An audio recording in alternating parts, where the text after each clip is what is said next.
19वीं सदी ऐसी कई जीवन कथाओं से भरी पड़ी है जो खो गई हैं या भुला दी गई हैं। इस वीडियो में हम 5 ऐसे लोगों को जानेंगे जिनके बारे में आपने शायद न सुना हो। इनकी कहानियां चौंकाने वाली और दुखद से लेकर प्रेरणादायक तक हैं। आइए हम इन भूले बिसरे जीवनों को जानें जिन्हें लंबे समय से छुपाया गया है। हम एक लुइसियाना की मैडम की कहानी से शुरू करते हैं जो शून्य से उठकर एक मशहूर करोड़पति बन गईं। लुलू हेनली या लुलू व्हाइट, जैसा कि उन्हें भी जाना जाता था, का जन्म माना जाता है कि लगभग 1868 में अल्बामा राज्य के सेल्मा के पास एक खेत में हुआ था। हालांकि कुछ इतिहासकारों ने इस पर काफी संदेह जताया है। जन्म प्रमाण पत्र न होने पर वे कहते हैं कि परिस्थितिजन्य साक्ष्य बताते हैं कि उनका जन्म कई साल पहले हुआ था, संभवतः 1850 के दशक के अंत में।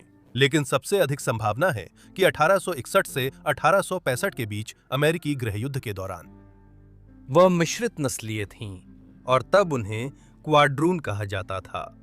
यह शब्द, जो आज के मानकों के अनुसार नस्लीय रूप से असंवेदनशील है, उस समय व्यापक रूप से इस्तेमाल किया जाता था ताकि यह दर्शाया जा सके कि किसी व्यक्ति को 1/4 अश्वेत वंश का माना जाता था।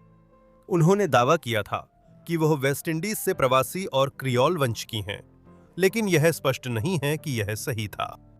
लुलू के जीवन के बारे में बहुत कुछ है जो उन्होंने खुद ही गढ़ा था, और अलग अलग समय पर उन्होंने दावा किया कि उनका परिवार क्यूबा, जमैका या वेस्ट इंडीज के अन्य कई द्वीपों में से किसी एक से आया था।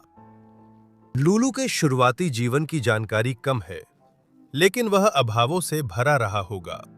आखिरकार यह गृहयुद्ध के बाद पुनर्निर्माण का दौर था, एक ऐसा संघर्ष जिसने अल्बामा जैसे दक्षिणी राज्यों की अर्थव्यवस्था को पूरी तरह से तबाह कर दिया था और जिससे उबरने में कई साल लग गए। संभवतः गृहयुद्ध के बाद के दौर में अल्बामा जैसे राज्यों में व्याप्त ग्रामीण गरीबी ही वो कारण थी जिसने लुलू को 1880 के दशक की शुरुआत में अल्बामा के पश्चिम में स्थित लुइसियाना राज्य के मुख्य शहर न्यू ऑरलियंस जाने के लिए प्रेरित किया। तब लुलू शायद अभी किशोरावस्था में ही थी। गुजारा करने को उसने जल्दी ही अपराध जगत में कदम रखा। इनमें से कई बातें स्पष्ट नहीं हैं, लेकिन उसे छोटी मोटी चोरी और अन्य छोटे मोटे अपराधों के लिए कई बार गिरफ्तार किया गया था। वो जल्दी ही वैश्या के रूप में भी काम करने लगी थी।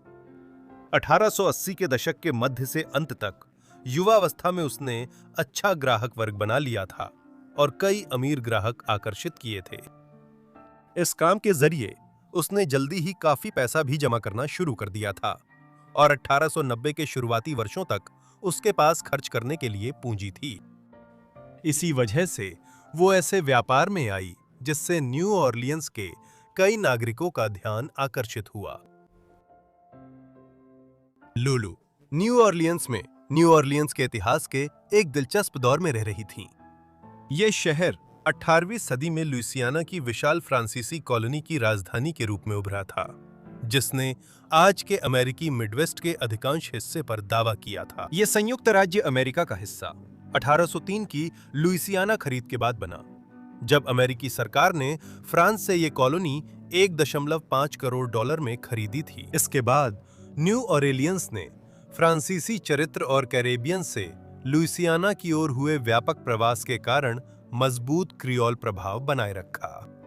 न्यू ऑरलियंस ने 19वीं सदी में तेजी से विस्तार किया। 1830 में 50,000 निवासियों से बढ़कर 1850 के दशक में 1,50,000 हो गया। अमेरिकी गृहयुद्ध की शुरुआत में ही इसे यूनियन ने अपने कब्जे में ले लिया था और इस वजह से ये उन तबाहियों से बच गया जो अन्य दक्षिणी राज्यों को झेलनी पड़ी थीं। 1880 के दशक की शुरुआत में जब लुलू शहर पहुंची, तब तक आबादी 2 लाख से भी अधिक हो चुकी थी।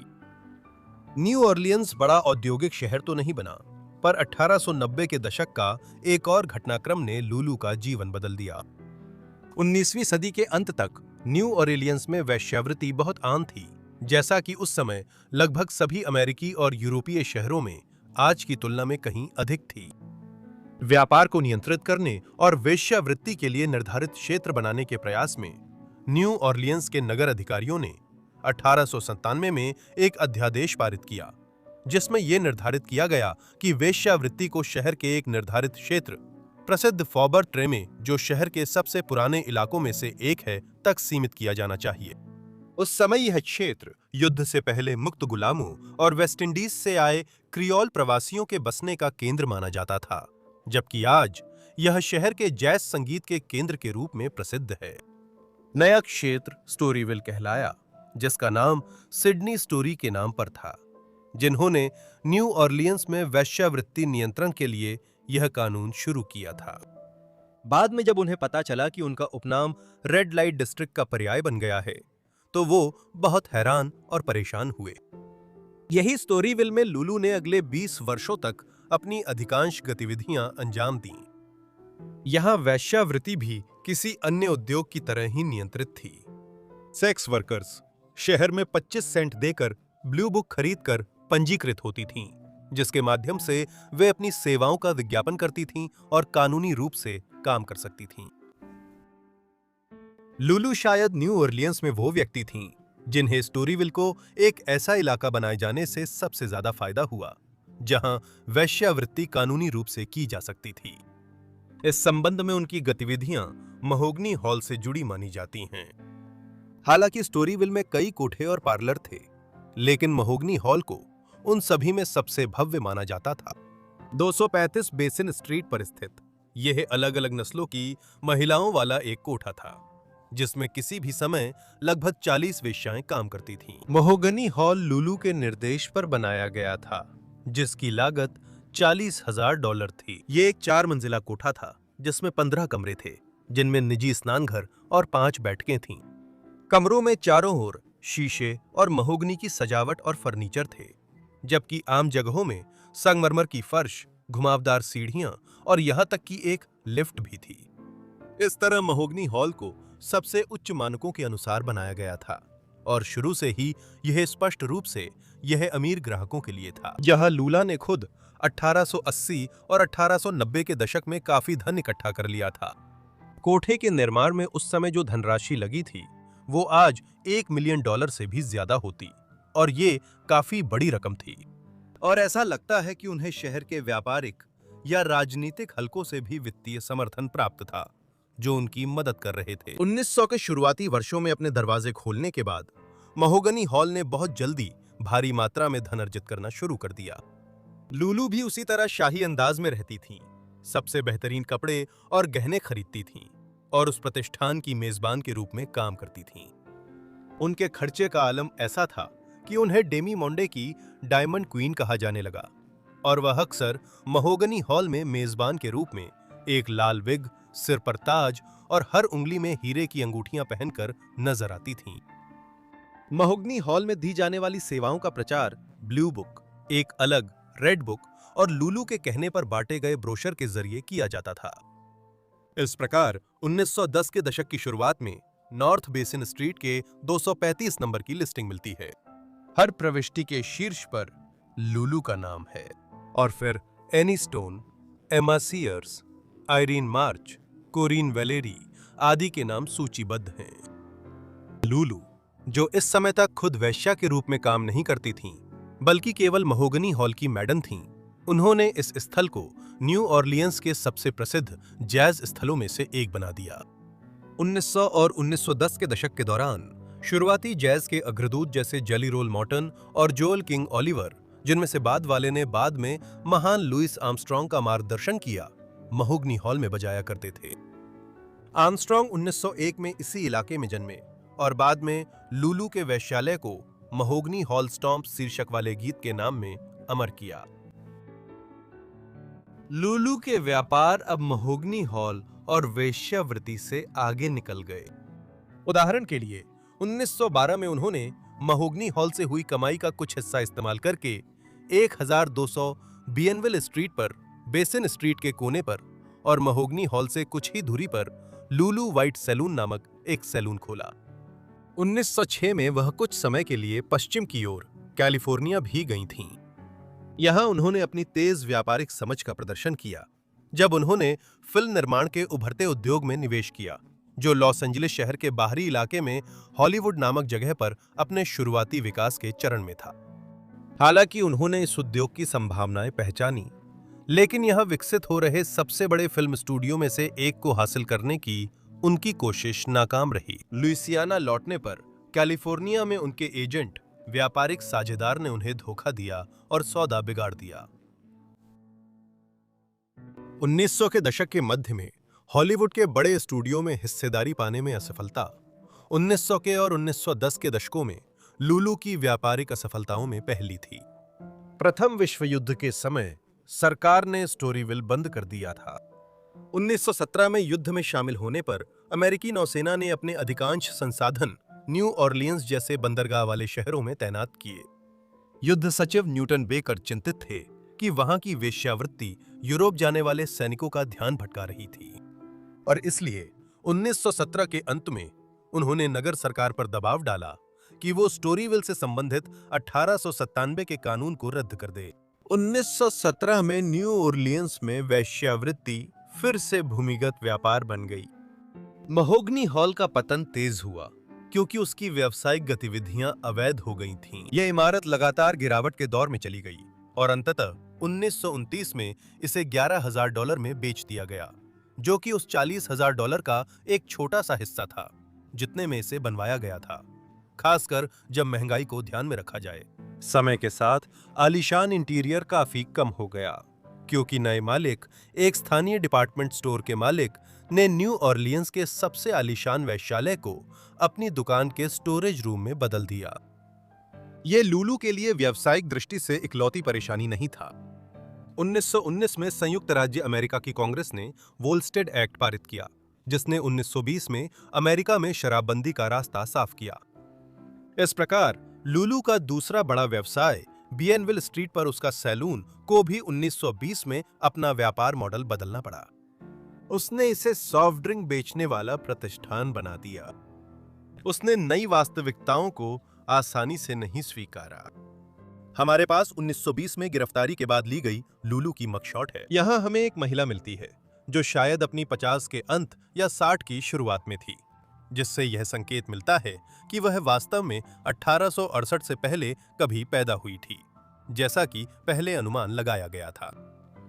फिर भी हर असफलता एक अवसर पैदा कर सकती है।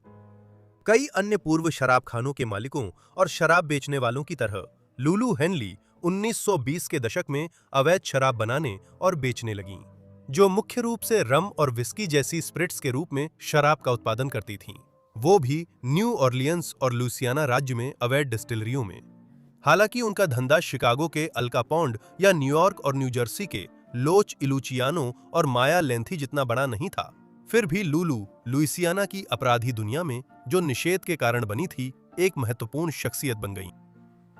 अधिकारियों की नजर उन पर थी, बार बार गिरफ्तार किया गया और अवैध शराब के धंधे और वेश्यालय चलाने का आरोप लगा, पर कोई आरोप साबित नहीं हुआ और वो लंबी सजा से बच गईं। आखिरकार लुलु हेनली के साथ क्या हुआ, ये भी उनकी पिछली जिंदगी की तरह रहस्य में डूबा हुआ है। न्यू ऑरलियंस के कुछ इतिहासकारों का मानना है कि उनकी मृत्यु 1931 में शहर की एक और पूर्व मैडम विली पियाजा के निवास पर हुई थी। हालांकि इस बारे में विरोधाभासी सबूत हैं और न्यू ऑरलियंस के नेशनल बैंक के एक बैंक टेलर ने बाद में गवाही दी थी कि लुलु वाइट ने 1941 में उस वित्तीय संस्था से बड़ी रकम निकाली थी। यह दिखाता है कि लुलु हेनली 20वीं सदी की शुरुआत में न्यू ऑरलियंस की मशहूर शख्सियत कैसे बनी। महोगनी हॉल को 1940 के दशक में ध्वस्त कर दिया गया, लेकिन पियनविल स्ट्रीट पर लुलु के सैलून की पहली मंजिल आज भी वैसी ही है जैसी तब थी जब महोगनी हॉल की मैडम ने यहां अपना व्यापारिक साम्राज्य खड़ा किया था। लुलु की जिंदगी कई बार लोकप्रिय संस्कृति में दिखाई गई है, जैसा कि न्यू ऑरलियंस के इतिहासकार अलरोज ने अपनी 1970 की स्टोरीविल पर लिखी किताब में उल्लेख किया था।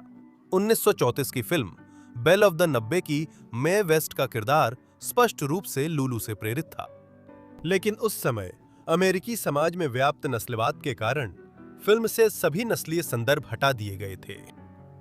1970 के दशक तक कई बाद की फिल्मों में भी ऐसे किरदार थे जो उन्हीं पर आधारित थे। हमारी अगली कहानी के लिए हम 19वीं सदी के कांगो वापस जा रहे हैं, जहां एक युवा व्यक्ति को उसके घर से ले जाया गया और जानवर की तरह प्रदर्शित किया गया। ओटो बेंगा का जन्म लगभग 1883 के आसपास मध्य पश्चिम अफ्रीका के विशाल कांगो क्षेत्र में कासाई नदी के पास के जंगल में हुआ था। बेंगा का जन्म मबूटी लोगों के सदस्य के रूप में हुआ था, जो उप सहारा अफ्रीका के लोग हैं और जिनकी आनुवंशिक प्रवृत्ति छोटे कद की होती है। इसी वजह से बाद में बेंगा को संयुक्त राज्य अमेरिका ले जाया गया था। इसके अलावा मबूटी लोगों में अपने कुछ दांतों को नुकीला यानी दांतों की तरह तेज करने की प्रवृत्ति भी होती है। इसी कारण बेंगा की शक्ल सूरत शुरुआती 20वीं सदी के श्वेत पश्चिमी लोगों को जंगली लगती थी। ये उस क्षेत्र के इतिहास का एक क्रूर दौर था। अफ्रीका के लिए तथाकथित होड़ के दौरान, जिसमें यूरोपीय शक्तियां पूरे महाद्वीप में उपनिवेश बनाने में लगी थीं, बेल्जियम के राजा लियोपोल्ड द्वितीय ने कांगो को अपनी निजी जागीर घोषित कर लिया था। 1880 के दशक से लेकर 1900 के दशक तक बेल्जियम वासियों ने यहां एक बर्बर व्यवस्था लागू की, जिसमें बागान लियोपोल्ड के लिए यूरोप में भारी मुनाफा कमा रहे थे। खास तौर पर रबर की बहुत ज्यादा मांग थी और हाथियों के दांतों से मिलने वाला हाथी दांत भी। फोर्स पब्लिक लियोपोल्ड द्वारा उपनिवेश के प्रशासन के लिए बनाई गई अर्धसैनिक पुलिस थी, जिसने बेहद क्रूर तरीके अपनाए। अक्सर उन कांगोली मजदूरों के सिर काट दिए जाते थे जो उत्पादन लक्ष्य पूरा न करने पर लगभग गुलामी की हालत में रखे जाते थे। जिन लोगों पर यह आरोप लगाया जाता था कि उन्होंने अपने लिए रबर या हाथी दांत लिया है, उनके हाथ काट दिए जाते थे। काम के शिविरों में हालात भी उतने ही क्रूर थे और वहां मृत्यु दर असाधारण रूप से अधिक थी। लगभग 25 वर्षों में शायद 1 मिलियन तक कांगोली लोगों की हत्या लियोपोल्ड के शासन के दौरान कर दी गई थी। बेंगा खुद इस नरसंहार का शिकार था। हमें कुछ ही खास जानकारियां पता हैं, लेकिन ऐसा लगता है कि उसने बहुत कम उम्र में, जब वो लगभग किशोर था, शादी कर ली थी। जल्दी ही उसके और उसकी पत्नी के बच्चे हो गए, लेकिन 1900 के शुरू में बेल्जियन शासन ने उन्हें मार डाला। बेंगा इसलिए बच गया क्योंकि बेल्जियन लोगों ने उसके गांव पर हमला कर उसकी पत्नी बच्चों की हत्या की। तब वो अपनी मबूटी जनजाति के साथ शिकार पर था। बेंगा ने अपने शुरुआती जीवन में श्वेत पश्चिमी लोगों के कारण बड़ा आघात झेला, लेकिन आगे और दुखद घटनाएं होनी थीं। 1903 में एक अमेरिकी व्यापारी और खोजकर्ता, जिसका नाम सैमुअल फिलिप्स वर्नर था, कांगो पहुंचा। उसकी उपस्थिति बेंगा के लिए गंभीर परिणाम लेकर आने वाली थी। वर्नर के अपने बाद के वर्षों के बयान के अनुसार उसने बेंगा को 1 पाउंड नमक और कपड़े की एक गठरी के बदले खरीदा था। उसका उद्देश्य हमेशा बेंगा को विश्व मेले में प्रदर्शित करना था, जो 1904 में संयुक्त राज्य अमेरिका के मिसौरी राज्य के सेंट लुइस में आयोजित होने वाला था। वर्नर को विशेष रूप से अफ्रीका जाने के लिए इसलिए नियुक्त किया गया था ताकि वह एक तथाकथित पिग्मी ला सके, जिसे उस समय के लोग बौनों के समान मानव की एक उपप्रजाति मानते थे। चार्ल्स डार्विन की खोजों के प्रकाशित होने के कई दशक बाद, जिनकी प्रजातियों की उत्पत्ति पर ऐतिहासिक अध्ययन 1859 में प्रकाशित हुआ था, उस समय के लोग आधुनिक इंसानों और प्राइमेट्स जैसे बंदर और ओरंगुटान के बीच विकासवादी कड़ी के कथित लापता कड़ियों को खोजने के लिए उत्सुक थे। उस समय के एक आम नस्लवादी विचार में लोग अक्सर मानते थे कि यह अर्धविकसित प्राइमेट या आधा इंसान शायद अफ्रीका के जंगलों में रह रहा है, एक महाद्वीप जिसके बारे में 19वीं सदी के अंत और 20वीं सदी की शुरुआत में अभी भी बहुत कुछ अज्ञात था। छोटे कद और नुकीले दांतों वाले मबूटी लोग वर्नर को ऐसे लोग लगे जिन्हें विश्व मेले में पिग्मी के रूप में पेश किया जा सकता था। इस काम को करने के लिए वर्नर को $8,500 दिए गए थे, जो उस समय के लिए एक बड़ी रकम थी, ताकि वो वर्ल्ड फेयर के लिए इस तरह की कई विचित्र चीजें हासिल कर सके और उन्हें अमेरिका वापस लाकर वहां प्रदर्शित कर सके। उसने बेंगा को उसकी शारीरिक विशेषताओं के कारण चुना। सिर्फ 4 फीट 11 इंच की ऊंचाई और 100 पाउंड से थोड़ा ज्यादा वजन के साथ वो अमेरिका में एक पिग्मी के रूप में दिखने के लिए काफी छोटा था। इसके अलावा अपनी नुकीली दांतों वाली मुस्कान और कांगोलीज तौर तरीकों के साथ बेंगा सेंट लुइस आने वाले लाखों दर्शकों पर गहरा प्रभाव डालता। बेंगा और कुछ अन्य लोगों को, जो असल में गुलाम जैसे थे, प्राप्त करने के बाद जब पश्चिमी दुनिया भर में यह प्रथा कथित तौर पर दशकों पहले खत्म कर दी गई थी, वर्नर अमेरिका लौट गया। अगले साल 1904 में वर्ल्ड फेयर 30 अप्रैल 1904 से 1 दिसंबर 1904 के बीच आयोजित किया गया था, जहां ऐसी वर्ल्ड फेयर आमतौर पर तकनीकी चमत्कारों और अन्य सामाजिक उपलब्धियों की विस्तृत श्रृंखला को प्रदर्शित करने के लिए आयोजित की जाती थीं।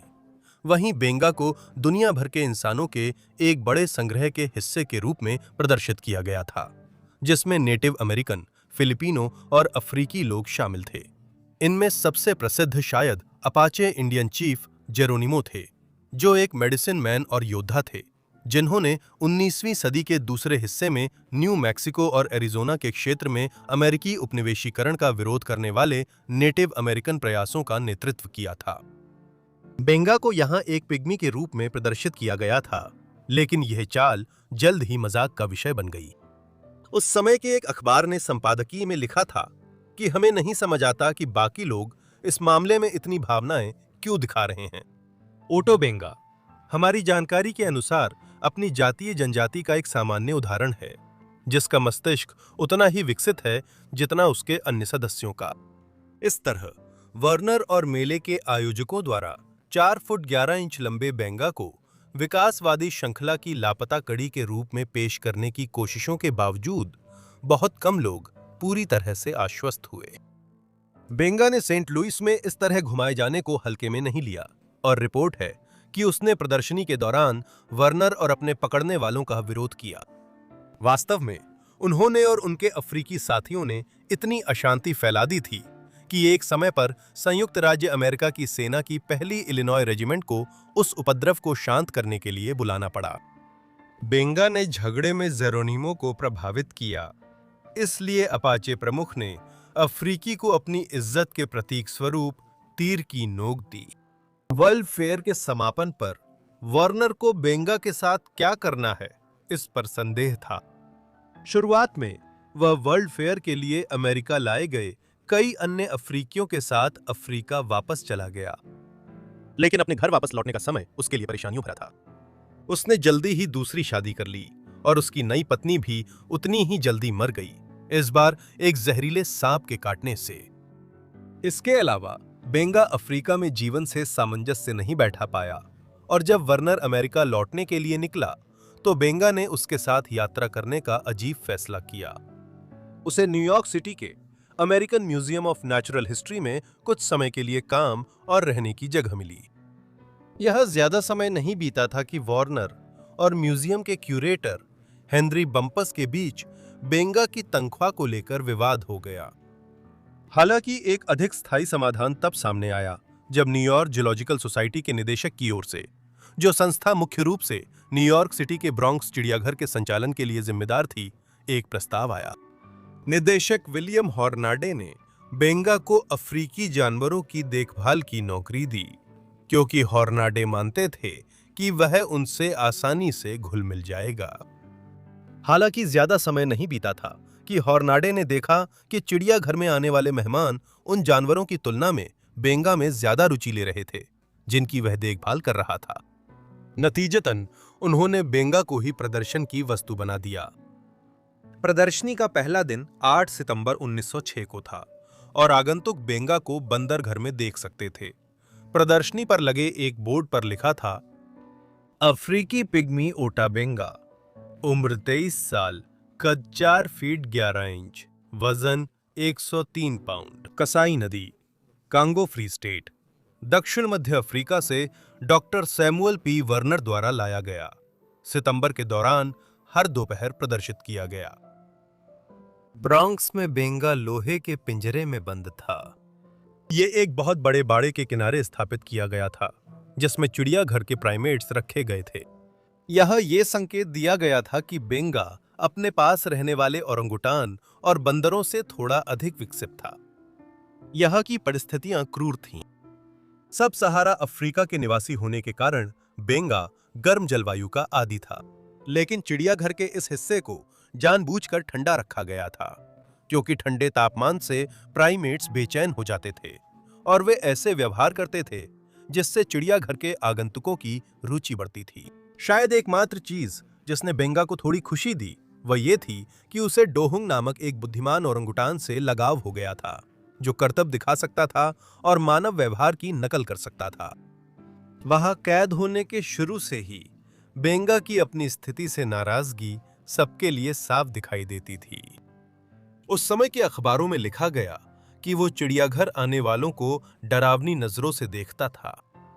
हालांकि चिड़ियाघर के निदेशक विलियम हॉर्नाडे ने बेंगा को वहां रखने के फैसले का बचाव किया, यह तर्क देते हुए कि यह 19वीं सदी में यूरोप में आयोजित मानव प्रदर्शनियों के समान था। हॉर्नाडे ने ब्रोंक्स चिड़ियाघर में बेंगा को प्रदर्शित करने का बचाव किया, लेकिन वहां बूटी आदिवासियों की मौजूदगी से जल्दी विवाद होने लगे। इसके बारे में जानने के बाद अफ्रीकी अमेरिकी पादरियों और न्यूयॉर्क सिटी तथा अन्य जगहों के संबंधित लोगों ने चिड़ियाघर के अधिकारियों और अन्य नागरिक अधिकारियों के पास विरोध दर्ज कराया। विशेष रूप से ब्रुकलिन के हार्वर्ड कलर्ड अनाथालय के पर्यवेक्षक रेवरेंड जेम्स एम गॉर्डन की आलोचनाओं का काफी असर हुआ। उन्होंने जल्द ही न्यूयॉर्क के mayor George B McClellan junior को यह यकीन दिलाया कि बेंगा की स्थिति अमानवीय है और अश्वेत अमेरिकियों के साथ विश्वासघात है। इसके परिणाम स्वरूप 1906 में आगे चलकर बेंगा को ब्रोंक्स की प्रदर्शनी से हटा दिया गया। उनकी परेशानियां यहीं खत्म नहीं हुईं। हालांकि बेंगा अपने मूल अफ्रीका लौटना चाहते थे, लेकिन वे इसके लिए धन या साधन जुटा नहीं सके। नतीजतन उन्होंने अगले कई साल अमेरिका के अलग अलग स्थानों पर बिताए, जहां उन्हें कभी कभी काम मिल जाता था। शुरुआत में वे ब्रोंक्स चिड़ियाघर में थे, जब तक उनकी लगातार मौजूदगी अनुचित मानी गई। फिर उन्हें गॉर्डन की देखरेख में ब्रुकलिन अनाथालय में रखा गया, जिसकी निगरानी वे करते थे। फिर आखिरकार 1910 में गॉर्डन ने व्यवस्था की ताकि बेंगा वर्जीनिया के एक तंबाकू बागान में काम शुरू कर सके। अपने माहौल के लिए उसे और सामान्य दिखाने के लिए गॉर्डन ने इस समय बेंगा के नुकीले दांतों को कैप करवाया। अब तक वो अंग्रेजी बोलना भी सीख चुका था। हालांकि बेंगा की अपने घर लौटने की इच्छा अब भी कम नहीं हुई थी, और इसी असमर्थता के कारण उसकी निराशा ने उसके जीवन में अंतिम त्रासदी ला दी। बेंगा कई वर्षों से घर लौटने की योजना बना रहा था। तभी 1914 की गर्मियों में पूरे यूरोप में प्रथम विश्व युद्ध छिड़ गया। युद्ध शुरू होते ही अटलांटिक में जहाजों के रास्ते खतरनाक हो गए और गैर जरूरी यात्राएं स्थगित होने लगीं। इस कारण बेंगा के लिए निकट भविष्य में अमेरिका से कांगो जाने का रास्ता ढूंढ पाना लगभग असंभव हो गया था। उसकी निराशा ने उसे आत्महत्या करने के लिए मजबूर कर दिया। 20 मार्च 1916 को लगभग 33 वर्ष की आयु में बेंगा ने एक अनुष्ठानिक आत्महत्या की। उसने एक अनुष्ठानिक अग्नि जलाई, अपने दांतों पर कई साल पहले लगाए गए कैप्स को हटा दिया और अपनी छाती में गोली मारकर आत्महत्या कर ली। उन्हें लिंचबर्ग, वर्जीनिया की एक बिना निशान वाली कब्र में दफनाया गया। ओटर की कहानी उस समय की कई क्रूरताओं को समेटे हुए है। यह वह युग था जब यूरोपीय और अमेरिकी विकास और दुनिया को अधिक वैज्ञानिक तरीके से समझने की कोशिश कर रहे थे, लेकिन इसी दौरान उन्होंने कथित पिग्मी बेंगा जैसे लोगों के खिलाफ बड़े अपराध किए। उसकी कहानी यह दिखाती है कि वे प्रदर्शन कितने अमानवीय थे और उनके क्या परिणाम हो सकते थे। 1920 के दशक में न्यूयॉर्क अपराधियों और अंडरवर्ल्ड का केंद्र था। ऐसी ही एक महिला जिसे न्यूयॉर्क में बड़ा मौका मिला, वो थीं स्टेफनी सेंट क्लेयर। लेकिन सब कुछ आसान नहीं था। स्टेफनी सेंट क्लेयर के जन्म और शुरुआती जीवन की पूरी जानकारी स्पष्ट नहीं है, लेकिन माना जाता है कि वे 1897 की क्रिसमस की पूर्व संध्या को ग्वाडेलूप कैरिबियन में जन्मी थीं। वो अफ्रीकी वंश की थीं। उनकी मां संभवतः फेलिसियन नाम की एक महिला थीं, लेकिन पिता के बारे में जानकारी नहीं है। एक अकेली मां होने के बावजूद, संभवतः साधारण पृष्ठभूमि से होने के बावजूद, फेलिसियन ने कड़ी मेहनत की और अपनी बेटी को स्कूल भेजने में सफल रहीं, जिसका मतलब है कि स्टेफनी सेंट क्लेयर को उन कई अपराधी प्रतिद्वंदियों से बेहतर शिक्षा मिली थी जिनका सामना उन्हें भविष्य में अमेरिका में करना था। बाद में अपने जीवन में उन्होंने एक कहानी गढ़ी जिसमें दावा किया कि वह वास्तव में फ्रांस से थीं। लेकिन ये सिर्फ सेंट क्लेयर द्वारा अपने बारे में मिथक गढ़ने का हिस्सा था। कुछ स्रोतों के अनुसार सेंट क्लेयर को अपनी बीमार मां की देखभाल के लिए किशोरावस्था में स्कूल छोड़ना पड़ा। उन्होंने इस दौरान काम किया, पैसे बचाए और अपनी मां के निधन के बाद आखिरकार उस छोटे से द्वीप को छोड़ दिया जहां वो बड़ी हुई थीं और मॉन्ट्रियल के लिए रवाना हो गईं।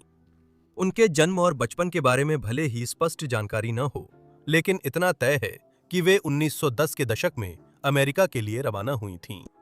यह संभव है कि यह घटना 1911 में ही हो गई हो, जब वह मुश्किल से किशोरी थीं, या फिर यह प्रथम विश्व युद्ध के बाद हुई हो सकती है। यह नकारा नहीं जा सकता कि 1920 के दशक की शुरुआत तक वो अपनी 20 की उम्र के मध्य में न्यूयॉर्क सिटी में थीं। उन्होंने हार्लेम में बसना चुना, जो 19वीं सदी के अंत से न्यूयॉर्क का प्रमुख अफ्रीकी अमेरिकी इलाका था। यहां माना जाता है कि वो ड्यूक नाम के अपराधी से प्यार कर बैठीं, लेकिन जब उसने उन्हें वेश्यावृत्ति में धकेलने की कोशिश की तो हालात बिगड़ गए और कुछ समय बाद गैंग की लड़ाई में उसकी गोली मारकर हत्या हो गई। कुछ महीनों बाद सेंट क्लेयर का कथित तौर पर एड नाम का एक नया प्रेमी था, जिसके साथ उन्होंने ड्रग्स बेचना शुरू किया। कुछ महीनों बाद उन्होंने लगभग $30,000 कमा लिए थे और एड को छोड़ना चाहती थीं। जब उन्होंने एड को यह बताया तो एड ने उनका गला घोटने की कोशिश की, लेकिन उन्होंने उसे इतनी जोर से धक्का दिया कि उसका सिर मेज से टकरा गया, जिससे उसकी खोपड़ी टूट गई और थोड़ी ही देर बाद उसकी मौत हो गई। सेंट क्लेयर के शुरुआती जीवन के बारे में ज्यादातर अटकलें राफेल कॉन्वेलॉन द्वारा लिखित जीवनी उपन्यास मैडम सेंट क्लेयर रानी दे हार्लेम या अंग्रेजी में madam Saint Clair queen of Harlem से ली गई हैं। ये पक्का नहीं है कि कितना सच है, लेकिन ये तय है कि वो शहर के सदी पुराने 40 थीव्स गिरोह में शामिल हुईं, जिसकी जड़ें 1820 के दशक तक हैं और बाद में अवैध जुए के धंधे में भी लगीं। स्टेफनी सेंट क्लेयर अपनी संलिप्तता के कारण बदनाम हो गईं, जिसे नंबर्स बिजनेस या नंबर्स गेम के नाम से जाना जाता था। ये नस्लीय राजनीति के कारण हुआ, जिसने अफ्रीकी अमेरिकियों को वॉल स्ट्रीट निवेश से बाहर रखा। नंबर्स बिजनेस या पॉलिसी बैंकिंग ये प्रतिबंध दरकिनार करने का जटिल तरीका था। इस पॉलिसी बैंकिंग को चलाने वाले लोग अपने वेतन पर बैंक मुख्यालयों व वित्तीय कंपनियों में कंट्रोलर, मैसेंजर और क्लर्क रखते थे। वे मिलकर लॉटरी चलाते थे, जो न्यूयॉर्क बाजार में निवेश चाहने वालों के लिए विकल्प थी। लोगों ने नंबर्स बिजनेस के संचालकों की दी हुई लॉटरी या पॉलिसी स्लिप भरी। इन स्लिपों को बैंकों और वित्तीय संस्थानों में ले जाकर नंबर्स बिजनेस के कर्मचारी लॉटरी स्लिप के अनुसार तय चीजों पर राशि निवेश करते थे। 1920 के दशक में हार्लेम में आर्थिक उछाल था। लोग न्यूयॉर्क में पैसा निवेश करते थे और शहर के वित्तीय संचालकों को पता भी नहीं चलता था कि निवेशक कौन है। लोग दांव लगा रहे थे कि वॉल स्ट्रीट और बैंकों के वित्तीय नतीजे क्या होंगे। अगर कभी अधिकारियों ने इनमें से किसी भी चीज की जांच की, तो जो लोग नंबरों का कारोबार चलाते थे वे दावा करते कि वे एक निर्दोष सामुदायिक लॉटरी चला रहे हैं। यह नंबरों का कारोबार मुख्य रूप से न्यूयॉर्क के वित्तीय क्षेत्र पर आधारित जुए का एक रूप था और उस समय के कानूनों के तहत अवैध था। सेंट क्लेयर ने 1920 के दशक की शुरुआत में हार्लेम के नंबर कारोबार में खुद को स्थापित किया, लेकिन यह स्पष्ट नहीं है कि उन्होंने शुरुआती निवेश कैसे जुटाया। शायद ये उनके नशीले पदार्थों के कारोबार के दिनों से हो, पर हम पक्का नहीं कह सकते। समकालीनों ने उन्हें घमंडी, परिष्कृत, शिक्षित और तेज गुस्से वाली महिला बताया, जो अक्सर प्रतिद्वंद्वियों पर गुस्सा निकालती थीं।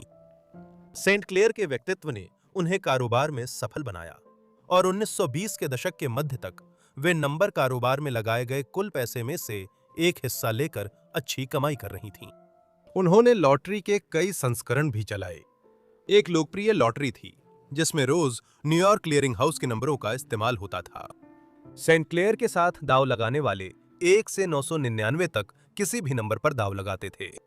दांव अक्सर छोटे होते थे, एक निकल भी बड़ा माना जाता था, लेकिन रोज हजारों लोगों के कारण समय के साथ राशि काफी बढ़ सकती थी। सेंट क्लेयर और उनके कर्मचारी न्यूयॉर्क क्लियरिंग हाउस के डेली क्लियरेंस आंकड़े और फेडरल रिजर्व बैंक के क्रेडिट बैलेंस के आधार पर विजेता नंबर चुनते थे। तो सेंट क्लेयर की लॉटरी जुए का एक रूप थी, लेकिन यह एक ऐसा संस्करण था जिसमें उस समय के शेयर बाजार और न्यूयॉर्क की वित्तीय दुनिया के बारे में कुछ जानकारी रखने वालों को इनाम मिलता था। इससे अच्छा पैसा कमाया जा सकता था और 1920-1930 के दशक में न्यूयॉर्क की अंडरवर्ल्ड की कई हस्तियां इसमें शामिल थीं। इसका नतीजा ये हुआ कि सेंट क्लेयर इससे अमीर हो गईं और उन्हें पूरे मैनहट्टन में क्वीनी के नाम से जाना जाने लगा, लेकिन हार्लेम के निवासी उन्हें मैडम सेंट क्लेयर कहते थे। 1930 तक एक न्यूयॉर्क पत्रकार के अनुसार सेंट क्लेयर ने करीब $5 लाख की संपत्ति जमा की थी, जो आज लगभग $1 करोड़ है, और हार्लेम में कई अपार्टमेंट व मकान भी थे। सेंट क्लेयर की हार्लेम के अंडरवर्ल्ड में एंट्री ज्यादा देर शांत नहीं रही। नॉर्थ न्यूयॉर्क में नंबर गेम में उनके मुख्य प्रतिद्वंद्वी डच शुल्स थे, जिनका असली नाम आर्थर फ्लेगनहाइमर था। ब्रॉन्क्स के शुल्स कुख्यात माफिया डॉन थे, जो गुस्से और हिंसा के लिए मशहूर थे। 1920 के दशक में शराब तस्करी से वे न्यूयॉर्क के बड़े अपराधी बन गए। 1920 के दशक के अंत में 100 से ज्यादा लोग उनके लिए काम करते थे और कुछ न्यूयॉर्क अभियोजक उन्हें शहर का सबसे बड़ा सार्वजनिक दुश्मन मानते थे। वो शहर के माफिया और चार्ल्स लकी, लुसियानो, मेजेलांस्की जैसे प्रमुख लोगों से जुड़े थे, पर वे उसे अनियंत्रित मानते थे। 1930 के दशक की शुरुआत में निषेध के खत्म होने की संभावना पर शुल्स ने सेंट क्लेयर के व्यापार में दखल देते हुए उसे अल्टीमेटम दिया कि वह या तो पूरा व्यवसाय सौंप दे या मुनाफे का बड़ा हिस्सा देने लगे। कई लोग शुल्तस के दबाव में झुके, लेकिन सेंट क्लेयर नहीं। 1930 के शुरुआती वर्षों में स्टेफनी ने शुल्स के विरोध में अपने शेष ग्राहकों को संगठित करना शुरू किया।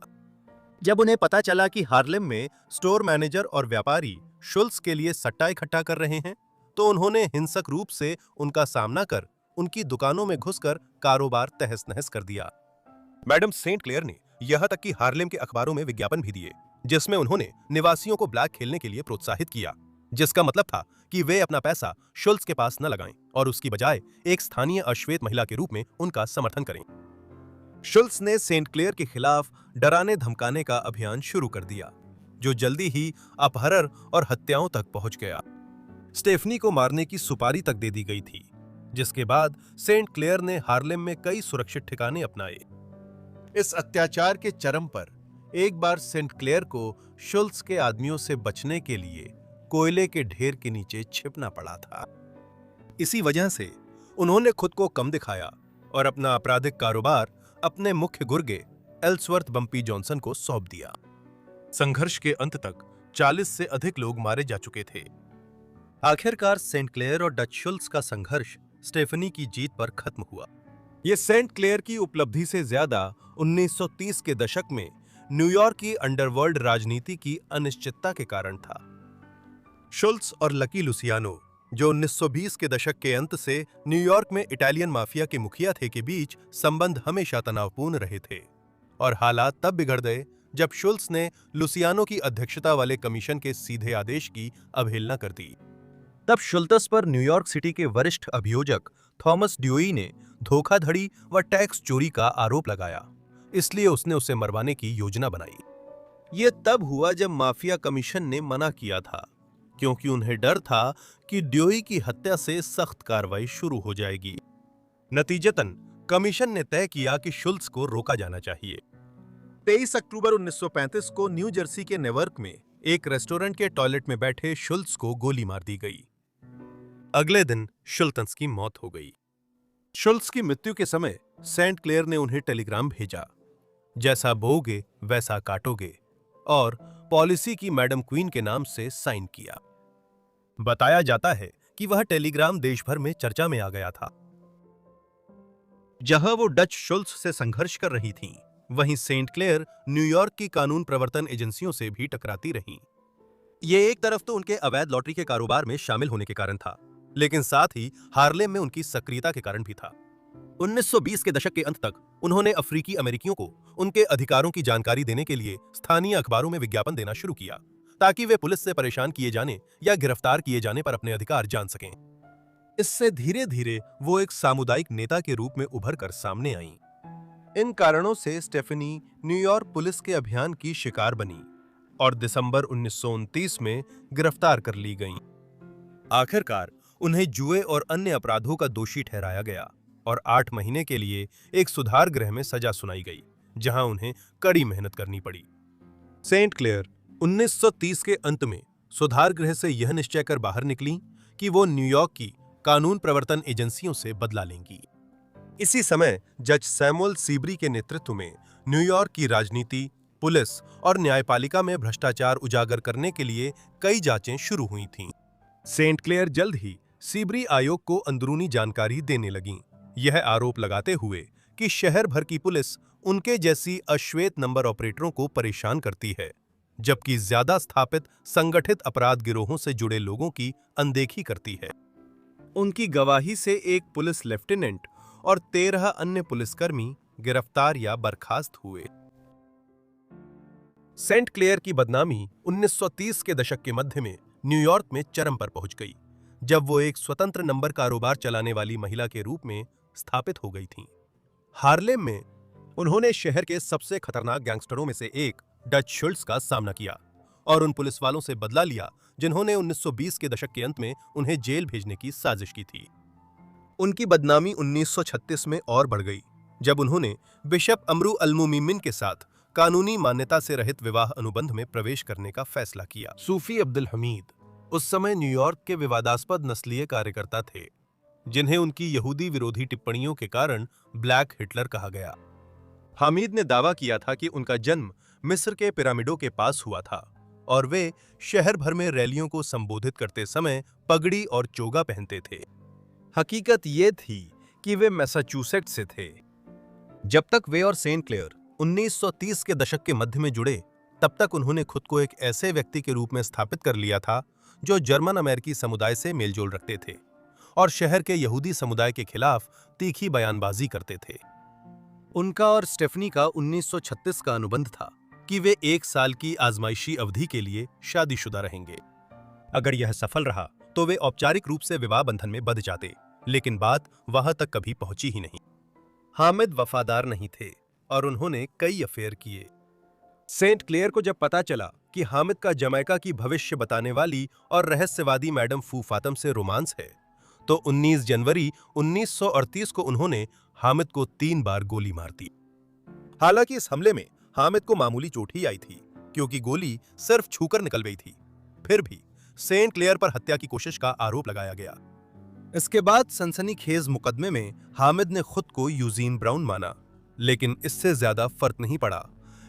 अपनी सफाई में स्टेफनी ने दावा किया कि उसने हामिद का सामना इसलिए किया क्योंकि वो उसके साथ बेरहमी से पेश आ रहा था और दोनों पूर्व प्रेमियों के बीच संघर्ष के दौरान बंदूक चल गई। जज संतुष्ट नहीं हुए। उन्होंने कहा कि सेंट क्लेयर ने पूरी जिंदगी अपनी चालाकी से गुजारी है और उन्हें 2 से 10 साल की जेल की सजा सुनाई। उन्हें न्यूयॉर्क सिटी के उत्तर में वेस्टचेस्टर काउंटी स्थित बेडफोर्ड हिल्स महिला सुधार गृह में अपनी सजा काटने के लिए भेजा गया। सेंट क्लेयर को 1940 के शुरुआती वर्षों में जेल से रिहा कर दिया गया था। इसके बाद उनके जीवन की जानकारी बहुत कम है और उन्होंने खुद को बहुत कम चर्चा में रखा। अब न्यूयॉर्क की अफ्रीकी अमेरिकी समुदाय के अधिकारों की घोषणा करने वाले कोई और कागजी विज्ञापन नहीं होंगे और न ही शहर के आपराधिक अंडरवर्ल्ड में वापस घुसने की कोई कोशिश होगी। अब वह अपने नंबरों के साम्राज्य की मुखिया नहीं थीं, लेकिन समझदारी से निवेशों के कारण अमीर बनी रहीं और 1940-50 के दशक में वैध कारोबार करती हुई लॉन्ग आइलैंड के महल में रिटायर हो गईं। उनके सहयोगी बम्पी जॉनसन, जो सेंट क्लेयर के बाद हार्लेम के राजा बने, उनके जीवन के बाद के वर्षों में उनके साथ लॉन्ग आइलैंड वाले घर में रहते और कविता लिखते थे। इन वर्षों में उनके व्यापारिक गतिविधियों का जो भी थोड़े बहुत जिक्र मिलता है, वो बम्पी जॉनसन के बयानों से आता है और इससे पता चलता है कि वो एक ऐसी महिला थीं जो शांतिपूर्ण रिटायरमेंट का आनंद लेने में खुश थीं। उनका निधन 1969 में न्यूयॉर्क में 72 साल की उम्र में हुआ। जब उनका दिसंबर में निधन हुआ तो अखबारों में पूर्व मैडम सेंट क्लेयर के निधन की कोई खबर नहीं थी। 19वीं सदी के बारे में सोचते समय एक व्यक्ति का नाम जरूर दिमाग में आता है, रानी विक्टोरिया।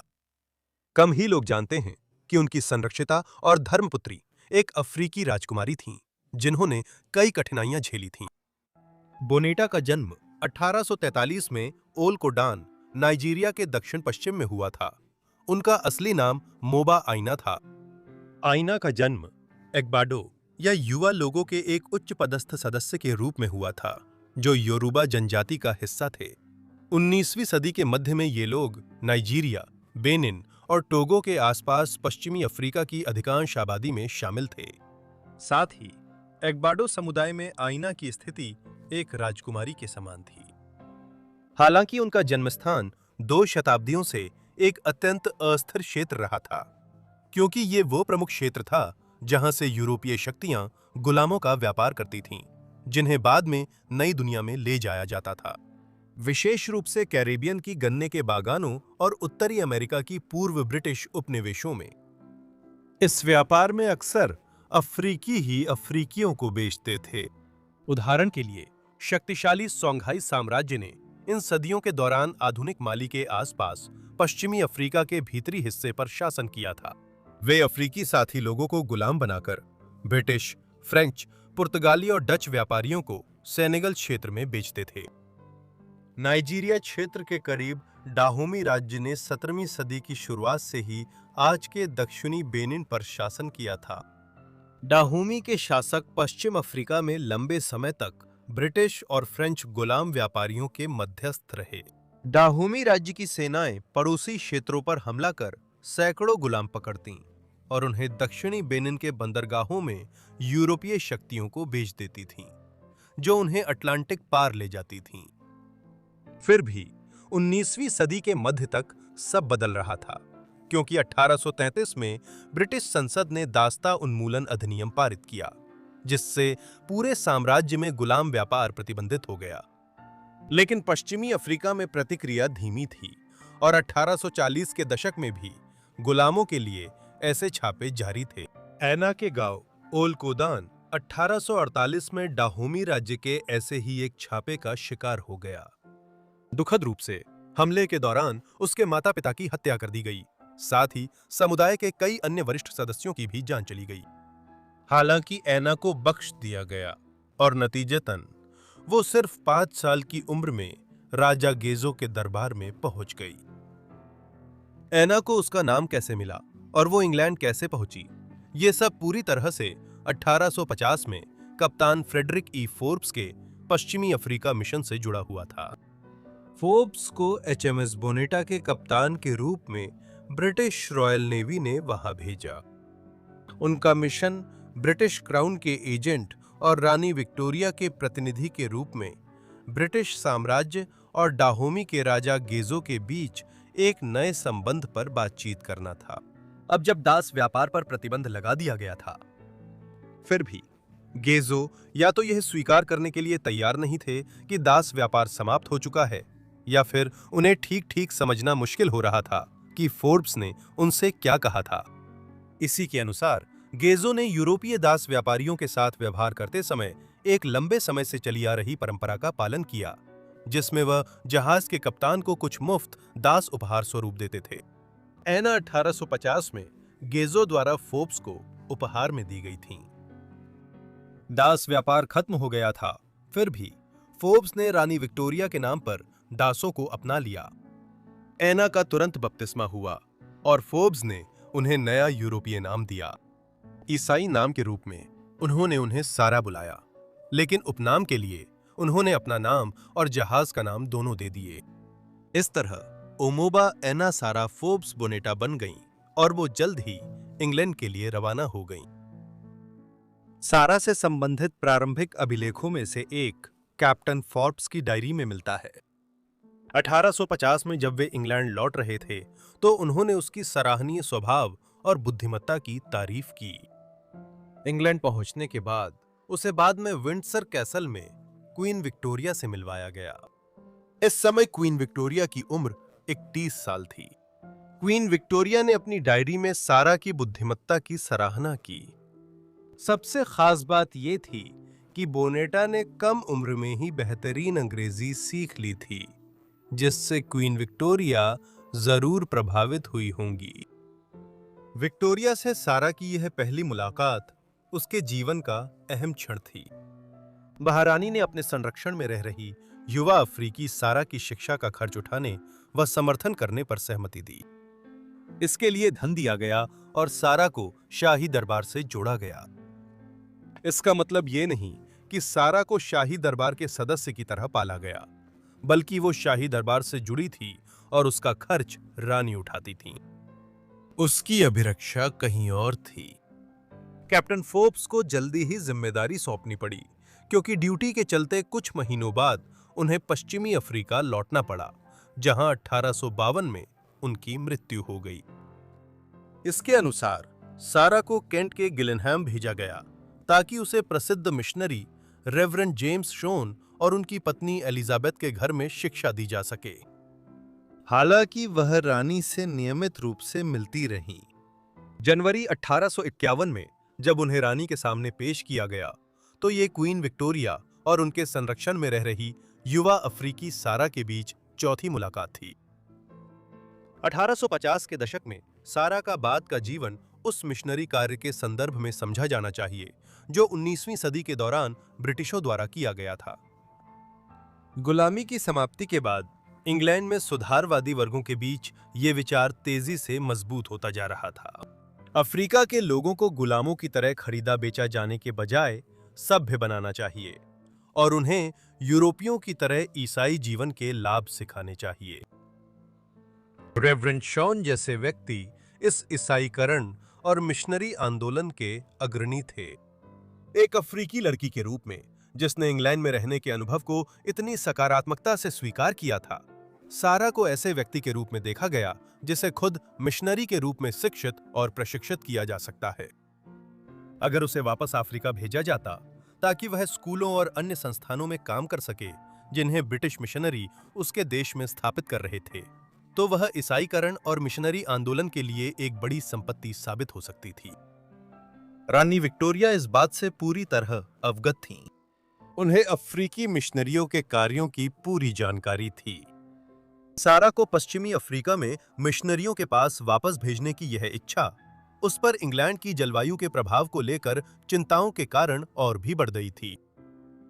1851 में जब वो लगभग 8 साल की थीं, उन्हें गंभीर खांसी हो गई और इसके परिणाम स्वरूप उन्हें वापस अफ्रीका भेजने का निर्णय लिया गया।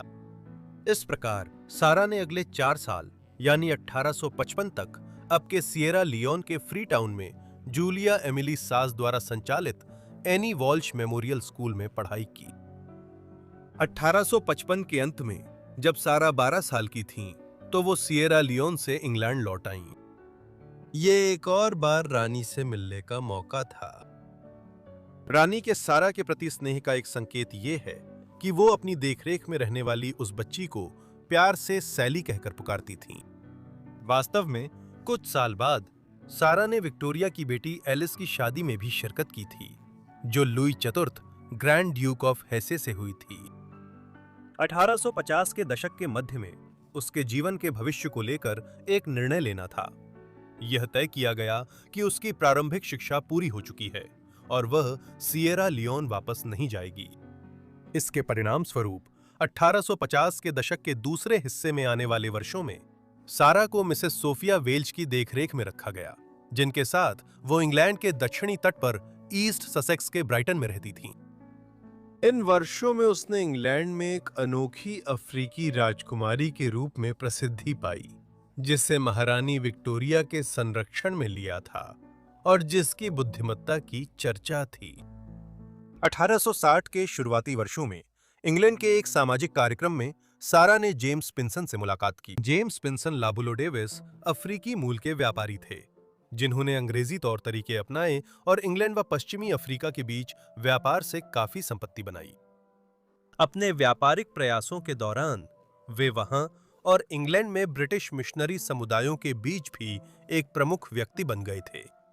अब डेविस ने क्वीन विक्टोरिया से संपर्क किया ताकि वे मैरी और सारा में अपनी रुचि जता सकें, और उम्र के अंतर के बावजूद रानी इस प्रस्ताव के प्रति सकारात्मक थीं।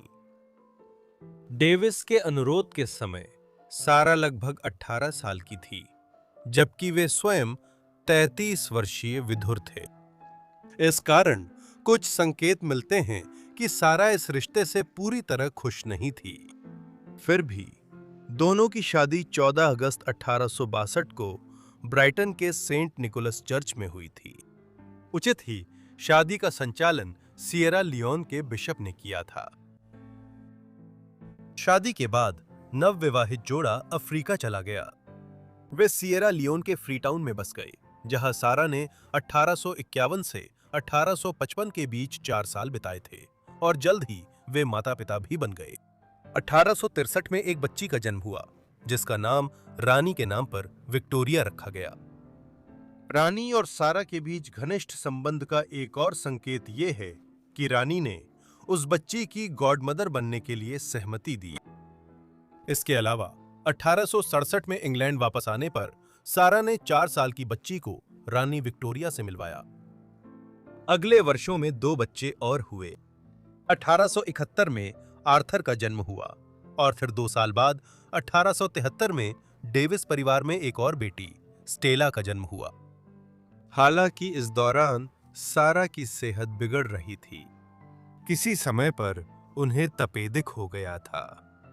19वीं सदी में यह संक्रामक बीमारी दुनिया भर में फैली थी और इसका कोई असरदार इलाज नहीं था। सबसे अच्छा इलाज था कि इंसान संयमित जीवन शैली अपनाए और अनुकूल जलवायु में रहे, क्योंकि यह बीमारी फेफड़ों को प्रभावित करती है। इसीलिए 1870 के दशक में किसी समय सारा मेडेरा चली गईं, जो अफ्रीका के उत्तर पश्चिमी तट के पास एक द्वीप है और उस समय भी आज की तरह पुर्तगाल के नियंत्रण में था। यहाँ का मौसम सिएरा लियोन की तुलना में अधिक अनुकूल था। ऐसा लगता है कि उनके पति, जिनका व्यापार संकट में था, केवल हिचकिचाते हुए उनके साथ आए थे, जबकि उनकी सबसे बड़ी संतान विक्टोरिया इस समय इंग्लैंड लौट चुकी थीं और ग्लॉस्टरशायर के चेल्टनहैम कॉलेज में पढ़ाई कर रही थीं। दुर्भाग्यवश सारा की मृत्यु 15 अगस्त 1880 को मदीरा के फुंचाल शहर में तपेदिक से जुड़ी जटिलताओं के कारण हो गई। उस समय उनकी उम्र लगभग 37 वर्ष थी। सारा और महारानी के स्थायी संबंध का संकेत तब मिला जब सारा की बेटी महारानी से मिलने की तैयारी कर रही थी, लेकिन अगस्त के अंत में इंग्लैंड में उसे पता चला कि उसकी मां मदीरा में चल बसी। इस प्रकार महारानी विक्टोरिया द्वारा अपनी डायरी में सारा के बारे में पहली छाप दर्ज करने के 30 साल बाद भी शासक और नाइजीरिया की उस लड़की के बीच संबंध स्पष्ट रूप से बने हुए थे। उनकी याद में उनके पति ने उनके गृह नगर के पास, जो अब पश्चिमी लागोस में है, लगभग 3 मीटर ऊंचा ग्रेनाइट का ओबेलिस्क या स्तंभ एक स्मारक के रूप में बनवाया। इस पर लिखा है, राजकुमारी सारा फोर्ब्स बोनेटा की स्मृति में। यह उस महिला की अद्भुत कहानी का प्रमाण है जिसकी याद में यह बना। हमारी आखिरी कहानी के लिए हम 19वीं सदी के वर्जीनिया लौट रहे हैं, जहां एक गुलाम व्यक्ति ने अपनी आजादी पाने के लिए एक शानदार योजना बनाई थी। हेनरी ब्राउन का जन्म 1815 या 1816 में वर्जीनिया के लुइसा काउंटी में हर्मिटेज नामक एक प्लांटेशन पर हुआ था। उनके प्रारंभिक जीवन की कम जानकारी है, बस इतना कि वे जन्म से गुलाम थे और परिवार के कुछ विवरण उपलब्ध हैं। अपनी आत्मकथा narrative of the life of Henry box brown में उन्होंने एक भाई बहन का जिक्र किया और माता पिता को स्नेह से याद किया। 15 साल की उम्र में उन्हें रिचमंड में एक तंबाकू फैक्ट्री में काम करने भेजा गया था। ब्राउन ने अपने मालिक का वर्णन करते हुए कहा, हमारे मालिक असाधारण रूप से दयालु थे और जब वे अपनी गरिमा के साथ इधर उधर चलते थे तो वे हमें भगवान जैसे प्रतीत होते थे। उनकी दयालुता के बावजूद वे जानते थे कि हम उनके बारे में कितनी अंधविश्वासी धारणाएं बनाते थे। उन्होंने कभी भी हमारी गलत धारणा को सुधारने की कोई कोशिश नहीं की, बल्कि वे हमारे द्वारा उनके प्रति रखी गई श्रद्धा से प्रसन्न ही प्रतीत होते थे। ब्राउन का जीवन बिना किसी इनाम के कठिन परिश्रम से भरा हुआ था, लेकिन उसकी स्थिति उसके अधिकांश गुलाम साथियों से बेहतर थी। क्योंकि वो इतना अच्छा कामगार था, उसके मालिक विलियम बैरेट ने उसे अच्छे कपड़े और खर्च करने के लिए पैसे दिए। युवावस्था में ब्राउन की दोस्ती नैन्सी नाम की महिला से हुई। फिर वे दोनों प्यार में पड़कर शादी कर ली। उनके 3 बच्चे हैं, जो सभी उस कानूनी सिद्धांत के कारण गुलाम पैदा हुए थे। ब्राउन अपनी पत्नी और बच्चों के साथ एक किराए के घर में रहते थे, लेकिन ये जल्द ही बदलने वाला था। नैन्सी और बच्चे पास के एक प्लांटेशन के मिस्टर ली के स्वामित्व में थे, यानी उनकी किस्मत इस आदमी पर निर्भर थी। ब्राउन अपनी पत्नी या बच्चों से अलग नहीं होना चाहते थे, इसलिए वे अपनी पत्नी के मालिक को हर साल लगभग $50 देते थे ताकि वो उनके परिवार को न बेचें। दुर्भाग्यवश मिस्टर ली ने ब्राउन के साथ धोखा दिया। अगस्त 1848 में जब नैन्सी अपने चौथे बच्चे के साथ गर्भवती थीं, तब उन्हें और उनके बच्चों को नॉर्थ कैरोलिना के एक प्लांटेशन में बेच दिया गया। हमेशा की तरह ब्राउन काम के लिए घर से निकले, लेकिन जब वे लौटे तो घर पर कोई नहीं था। ये खबर सुनकर ब्राउन पूरी तरह टूट गए। उनके पास उन्हें बचाने का कोई तरीका नहीं था और वे बस अपने परिवार के लिए रो सकते थे। ब्राउन ने कुछ महीने परिवार को खोने का शोक मनाया। हालांकि इसके बाद वे गुलामी से भागने के लिए दृढ़ संकल्पित हो गए। बचपन में उनकी मां ने उन्हें मजबूत ईसाई मूल्य सिखाए। ब्राउन एक ईश्वर भक्त व्यक्ति थे और इसी आस्था के साथ उन्होंने साहस जुटाया और एक योजना बनाई जिससे वे एक स्वतंत्र व्यक्ति बन सकें। ब्राउन जानते थे कि वे अकेले यह काम नहीं कर पाएंगे, इसलिए उन्होंने अपने चर्च के गायक मंडली के एक सदस्य से मदद मांगी। उनके मित्र जेम्स एंथनी स्मिथ एक स्वतंत्र अफ्रीकी अमेरिकी थे और मदद करने के लिए पूरी तरह तैयार थे। फिर उन्होंने सैमुअल अलेक्जेंडर स्मिथ नामक श्वेत व्यक्ति को मदद के लिए बुलाया। सैमुअल स्मिथ एक मूची और जुआरी थे जो दास्ता विरोधी आंदोलन के प्रति सहानुभूति रखते थे। उन्होंने इस योजना के लिए सहमति जताई, बशर्ते कि उन्हें इसके बदले कुछ पैसे मिलें। ब्राउन की योजना थी कि वे खुद को एक बक्से में डालकर रिचमंड से फिलाडेल्फिया भेजें, क्योंकि वहां दास्ता समाप्त हो चुकी थी। उनकी योजना निश्चित रूप से बहुत अनोखी और रचनात्मक थी, लेकिन साथ ही बेहद खतरनाक भी थी।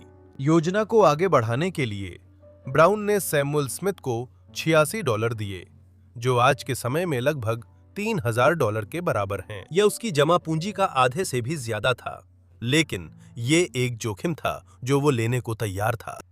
इसके बाद स्मिथ फिलाडेल्फिया गए और पेंसिल्वेनिया दास्ता विरोधी सोसाइटी के सदस्यों से बात की। जिन उन्मूलनवादियों से उन्होंने बात की, उनमें जेम्स मिलर मैकिम, विलियम स्टील और साइरस बर्ले शामिल थे। इन लोगों ने उन्हें भागने की योजना को सफलतापूर्वक अंजाम देने के तरीके बताए।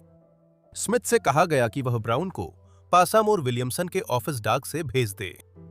ऐसा इसलिए था क्योंकि विलियमसन एक उन्मूलनवादी थे जो पेंसिल्वेनिया दास्ता विरोधी सोसाइटी के सचिव और उसकी सतर्कता समिति के सदस्य थे।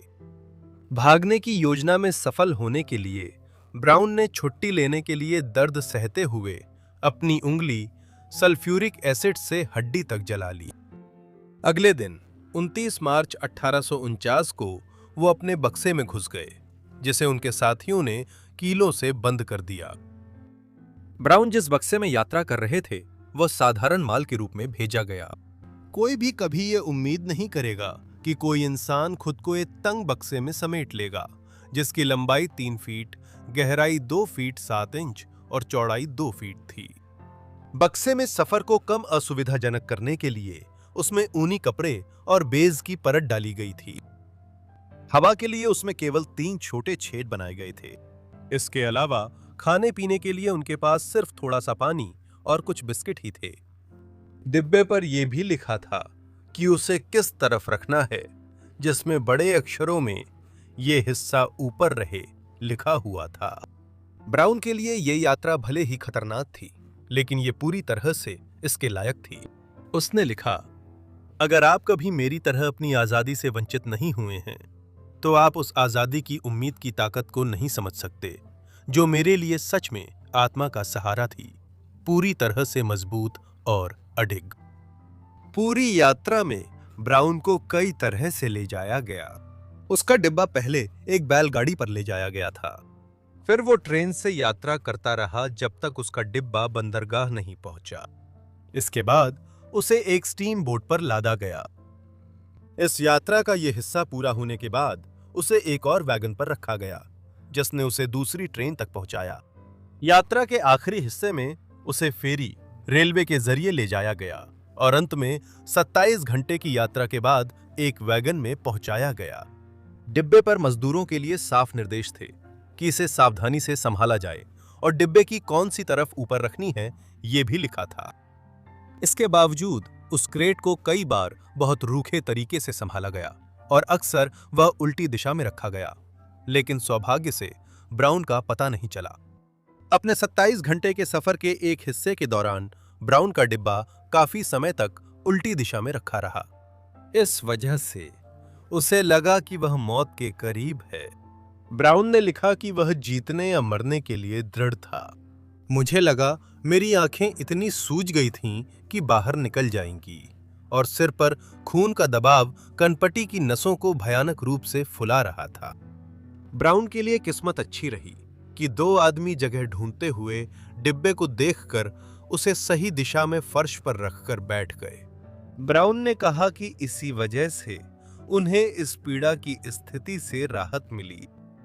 ब्राउन का डिब्बा जिसमें वे अंदर थे 30 मार्च 1849 को William Still, James Miller McKinnon, Williamson और फिलाडेल्फिया सतर्कता समिति के अन्य सदस्यों द्वारा प्राप्त किया गया। जब डिब्बा खोला गया तो ब्राउन ने कहा, आप कैसे हैं सज्जनों? फिर उन्होंने बाइबल से भजन सुनाया जिससे सभी प्रभावित हुए। ब्राउन की कहानी शानदार थी। उन्मूलनवादी हलकों में कई लोगों का मानना था कि ये आंदोलन के लिए शानदार प्रचार होगा जिससे इसका समर्थन बढ़ेगा। हालांकि एक और दृष्टिकोण था जिसमें कहा गया था कि अगर इस भागने के रास्ते को सार्वजनिक कर दिया गया तो कोई और इस तरीके का इस्तेमाल नहीं कर पाएगा, इसलिए इसे रहस्य ही रहना चाहिए। जूतों का कारीगर जिसने ब्राउन की मदद की थी, सैमुअल स्मिथ, ने रिचमंड से फिलाडेल्फिया अन्य गुलामों को भेजकर पैसे कमाने की कोशिश की। हालांकि 8 मई 1849 को उसे पकड़ा गया, गिरफ्तार किया गया और मुकदमा चलाया गया। उसके कार्यों के कारण उसे राज्य की जेल में 6 साल 6 महीने की सजा सुनाई गई। जेम्स स्मिथ, जो एक स्वतंत्र अफ्रीकी अमेरिकी थे, खुद को उसी तरह की स्थिति में पाए जब 25 सितंबर को उन्हें इसी तरह के मामले में गिरफ्तार किया गया। मुकदमा चलने के बाद भी जेम्स स्मिथ किस्मत वाले थे कि उन्हें जेल में समय नहीं बिताना पड़ा और वे रिहा हो गए। ब्राउन की भागने की घटना उसकी रचनात्मकता के लिए सराही गई और इसे एक आधुनिक डाक चमत्कार माना गया। इसके अलावा इसने सरकार की डाक सेवा के माध्यम से राज्यों के बीच बेहतर होते संपर्क और बढ़ते संचार को उजागर किया। ये आगे चलकर उन्मूलनवादी आंदोलन में अहम भूमिका निभाने वाला था।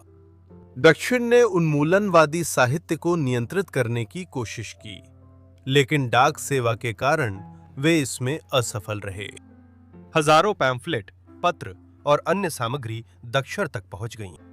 तो जब तक गोपनीयता का सम्मान किया जाता था, कोई भी लगभग कुछ भी पत्र और पैकेज के रूप में भेज सकता था। ये दासधारी दक्षिण को जरूर चिंता में डालता था। ब्राउन की कहानी साझा करने को लेकर अलग-अलग राय होने के बावजूद वो इसे छिपाकर नहीं रखना चाहता था। ब्राउन आजादी से बहुत उत्साहित और अपनी उपलब्धि पर गर्वित था। वो जल्द ही अंडरग्राउंड रेलरोड स्वतंत्रता आंदोलन का प्रतीक बन गया और अपनी अद्भुत कहानी का इस्तेमाल करके अपने लिए एक नई जिंदगी बनाई। इसके बाद वह एंटी स्लेवरी सोसाइटी के एक प्रसिद्ध वक्ता बन गए और फ्रेडरिक डगलस से मिले। मई 1849 में जब उन्होंने बोस्टन में new England anti slavery society convention में गुलाम लोगों और उनकी आजादी की चाहत के बारे में भाषण दिया तो उन्हें बॉक्स उपनाम दिया गया। सितंबर 1849 में उन्होंने बोस्टन में अपनी आत्मकथा the narrative of Henry box brown प्रकाशित की। ये चार्ल्स टर्न्स की मदद से लिखी गई थी। 2 साल बाद इसे मैनचेस्टर, इंग्लैंड में प्रकाशित किया गया। उसी साल ब्राउन जब बॉक्स से बाहर आए, उनके परिवार के नए मालिक ने संपर्क किया। ब्राउन को परिवार खरीदने का मौका मिला, पर उन्होंने मना कर दिया। ब्राउन ने जानकारी छुपाने की कोशिश की, लेकिन जल्द ही उनकी वित्तीय हालत और परिवार को वापस लाने की कोशिश न करने पर आलोचना हुई। अपनी किताब और व्याख्यानों से हुई कमाई से ब्राउन और उनके दोस्त जेम्स स्मिथ ने हेनरी बॉक्स ब्राउन का मिरर ऑफ स्लेवरी नामक एक मूविंग पैनोरामा शुरू किया। इस समय के दौरान मूविंग पैनोरामा मनोरंजन के सबसे लोकप्रिय रूपों में से एक थे, खासकर अमेरिका और इंग्लैंड में। ब्राउन का पैनोरामा गुलामी के विषय पर सबसे पहले में से एक था। इसे अमेरिका के उत्तर पूर्वी हिस्से में प्रस्तुत किया गया था और ये अप्रैल से अगस्त 1850 तक चला था। बोस्टन डेली इवनिंग ट्रैवलर ने इसे उस समय प्रदर्शित हो रही सबसे बेहतरीन पैनोरामाओं में से एक बताया। ये सब अचानक रुक गया। यह 1850 के भगोड़े दास कानून के कारण हुआ था। इस कानून के तहत ब्राउन को फिर से पकड़ा और आजादी छीनी जा सकती थी। अमेरिका में सुरक्षित न होने के कारण ब्राउन अक्टूबर में जहाज से इंग्लैंड रवाना हो गए। इंग्लैंड में ब्राउन ने अपने पैनोरामा के साथ जारी रखा, जो 10 साल तक चला। इसके बाद ब्राउन ने अन्य मनोरंजन क्षेत्रों में भी कोशिश की, लेकिन उनका ध्यान हमेशा गुलामी पर ही रहा। ब्राउन एक साल में सैकड़ों बार प्रदर्शन करते थे और कहा जाता है कि उनके प्रदर्शन उन्हें इंग्लैंड के हर शहर में ले गए। ब्राउन ने कई नाटकों में भी अभिनय किया, लेकिन उनका अभिनय करियर बहुत छोटा रहा।